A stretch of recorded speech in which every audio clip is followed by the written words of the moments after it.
যদি একটি পাকিস্তানি ড্রেস পাইতাম, এবারে হৃদে ঠোঁটে লাল লিপস্টিক মাইরা সারা শহর ঘুরে বেড়াইতাম। যদি একটি পাকিস্তানি ড্রেস পাইতাম, যদি একটি পাকিস্তানি ড্রেস পাইতাম, এবারে হৃদে ঠোঁটে লাল লিপস্টিক মাইরা সারা শহর ঘুরে বেড়াইতাম। কিরে রিয়া, কাজ কাম বাদ দিয়ে কি সব আবোল তাবোল গান গাস? কি যে কন আফা, আমি কাজ করতে করতেই গান গাই। এই যে দেখেন মোছামুছি করতেছি। দেখতেই তো পাচ্ছি, ঘরগুলো ভালো করে মুছে পরিষ্কার করে রাখবি। আমি একটু মার্কেটে যাচ্ছি। আফা, মার্কেটে যাচ্ছেন? কিছু না মনে করলে একটা কথা কইতাম।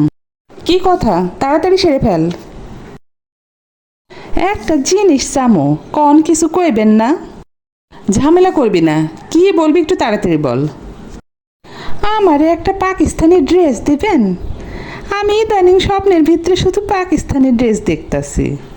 কেন, আমি যে তোরে বেতন বোনাস দিলাম ওইগুলো কি করবি? আপনি যে বেতন বোনাস দিছেন আফা, সেগুলো ছোট ভাই বোনে জামা কাপড় কিনাই ফুরাই গেছে। তাহলে আর এবছর পাকিস্তানি ড্রেস পরার কাজ নেই, সামনে বছর নিস। পাকিস্তানি ড্রেস যখন দিবারই পারবেন না, তাইলে আফা আমাকে পাকিস্তানি পোলার লগে বিয়া দিয়া দেন।